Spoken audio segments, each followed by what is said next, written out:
So many of you listening, I know you're dreaming bigger than just a quick trip to Japan. You're thinking about really living there, working, connecting, right.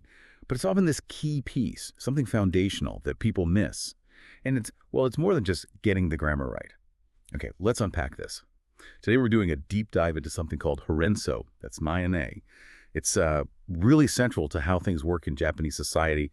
And our insights today, they're coming straight from a Japanese language teacher at the Samurai Japan Business Center, talking to, well, all you future Japan adventurers, focusing on real practical stuff for life there. Yeah, and what's fascinating here is that Horenso, it's not just like a set of rules. It's more of a framework, really. It's designed for smoother interactions, definitely, but also for building that deep level of trust. It helps create an environment where, ideally, there are no surprises. No surprises. That's a really good way to put it.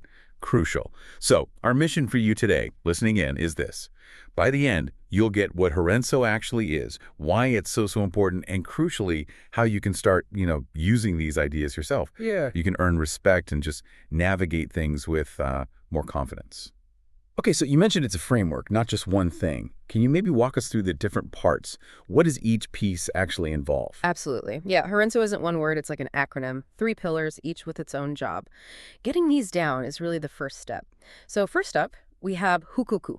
That's Anani. It translates basically as reporting. This means keeping your teacher or maybe your boss updated on how a task is going or what the result was. And the really critical thing here is doing it promptly. Doesn't matter if it's good news, bad news, a delay, you report it quickly. It stops small things becoming big problems, Oh, right, promptness. Yeah. What's next? Next is Renraku. That's It means contact, or maybe better, informing. This one's about sharing factual information quickly with everyone who needs to know, just to keep them looped in. Think of it like a quick, clear heads up. Hey, the meeting time changed, or just letting you know I'm stuck in traffic. It's about getting verified facts out efficiently. Okay, so Houkoku is progress results. Renraku is factual updates. What's the third one? The third is Soudan, right? This means consultation or discussion. Now, this is key. It's where you proactively ask for advice, or you talk through a problem with, say, your teacher or a senior colleague before you're totally stuck, or before you make a decision you're not sure about. Soudan is really about stopping problems before they blow up, or, tapping into the team's knowledge. Ah, okay. So asking for help before it's too late. Exactly. So you put Houkoku, Renraku, and Soudan together. What you get is this environment of proactive transparency. It's this constant flow of clear, timely info. It really encourages a team approach rather than everyone just, doing their own thing in silence. That proactivity you mentioned. Yeah.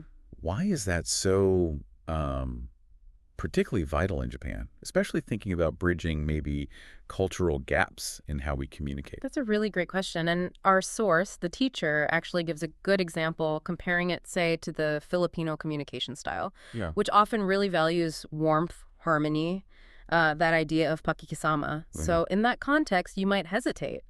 Hesitate to report bad news or maybe avoid asking for help because you don't want to be a bother or disrupt things. Mm-hmm. I can see that. But, and this is the crucial insight from the Japanese teacher, in Japan, not communicating, that's often seen as the bigger issue. Silence can lead to pretty serious misunderstandings, delays. It can really damage trust. So Horenso is the tool, essentially, to bridge that gap. By doing Houkoku, Renraku, Soudan, you're showing respect, you're showing responsibility, you're showing you understand how collaboration works there. And that's what builds that deep, reliable trust, which is just, everything for relationships in Japan. And it's important, I think, to stress, this isn't about changing who you are fundamentally. It's about adding a really effective tool to how you communicate. That contrast is really striking. It really highlights how different the baseline assumptions can be. So, okay, let's make this concrete. How does Horenso actually look day to day? Can we dive into some real-life examples from the source? Yeah, let's do that. The teacher at Samurai Japan Business Center gave some great ones.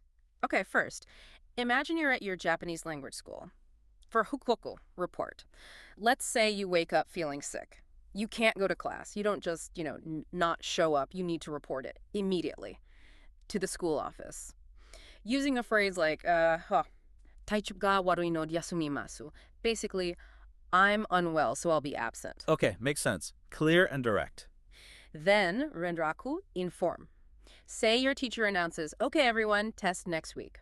You don't just sit there silently, you acknowledge it. You say something like, hai wakarimashita. which means, yes, I understand, or noted. It confirms you got the message. Simple confirmation. Got it. And finally, Soudan. Consult. Maybe you're really struggling with a tricky grammar point. Don't just suffer in silence. That's when you use Soudan. You go to your teacher and say, "Oshite kudasai, teacher, I don't get this grammar. Please explain it." So you actively seek help. Okay, that covers the school scenario pretty well. What about just like everyday life? Right. Good question. Let's take Houkoku report again. Imagine you borrowed something from your neighbor and whoops, you accidentally break it. The Horenso approach. Report it immediately, apologize, and offer to replace it right away. Don't wait for them to ask. Oof, yeah. Better to get ahead of that one. Definitely. Now, Renraku, inform. Maybe there's a notice in your apartment building. The water's going to be shut off tomorrow for maintenance. You make sure your housemates know. You inform them so everyone's prepared. Nobody gets a surprise shower cut off. Okay, sharing necessary info. And Soudan, consult. This is a classic one in Japan, trash separation. It can be really complex. So if you're not sure how to sort something correctly, don't just guess and hope for the best. You consult someone, your landlord, maybe a neighbor who knows the ropes. Trash separation. Yes, I've heard stories. It really shows how deep this idea of collective process goes, doesn't it? Even for garbage. Yeah. And yeah, adapting to this kind of communication style, it must be challenging for newcomers. But the source, the teacher, gave some advice on overcoming that, right? Absolutely. And they highlighted a really common issue, what you could call the "I'm afraid to bother them" syndrome. Yes, I can relate to that. Yeah, lots of people, especially if they come from cultures where maybe being super direct feels impolite, they hesitate, they don't want to ask for help, they don't want to deliver news that isn't perfect. But the key takeaway from the teacher is, in Japan, that silence, holding back information, that can actually cause way bigger problems down the line. You have to sort of reframe it in your head. Using Horenso isn't bothering someone, it's actually helping them by giving them the information they need. It shows you're responsible, not weak. That's a powerful mindset shift. You're not a burden, you're a responsible collaborator. Precisely. That shift often makes all the difference. And it was also really encouraging to hear that, your Japanese doesn't have to be flawless to start doing this. It's the effort that counts. Exactly right. The effort to communicate, to follow these principles, that's what builds trust. Perfect grammar can come later. And the Samurai Japan Business Center teacher even gave some super simple phrases to get started, just basic tools. For Houkoku, even just saying "shuchi shimashita," I understand noted, works. Short and sweet. For Renraku, a simple "ishishimashita," I understand noted, is great for acknowledging info. And for Soudan, if you need advice, just asking "dochi desu ka," what should I do, is a perfect way to initiate that consultation. Those are great, really practical starting points. Yeah, and if we kind of zoom out, connect this to the bigger picture. Sure, Horenso's Japanese, born from that culture, but the ideas behind it, responsibility, clarity, teamwork, thinking ahead, these are pretty universal, aren't they? They're valuable skills anywhere. So learning Horenso, it's not just for Japan. It's like adding a serious upgrade to your general life skills, making you a better communicator, more confident, wherever life takes you. Yeah, absolutely. So what does this all mean for you listening? Horenso, it's clearly more than just a list of rules. It's really a mindset, isn't it? A mindset of working together proactively, showing respect, being transparent. It's about anticipating what others might need to know and being a genuine team player. If you can embrace this, practice it. You're not just learning Japanese vocabulary, you're actually unlocking a much deeper understanding of the society. You're building those really strong, trust-based relationships. It really feels like this is a key that empowers your whole experience there. So, Genbei kudasai, good luck with it. And maybe a final thought for you. What's one small thing, like right now, today, that you could do to practice one part of Horenso? Houkoku, Renraku, or Soudan? Maybe at work, maybe at school, even just at home. Just think.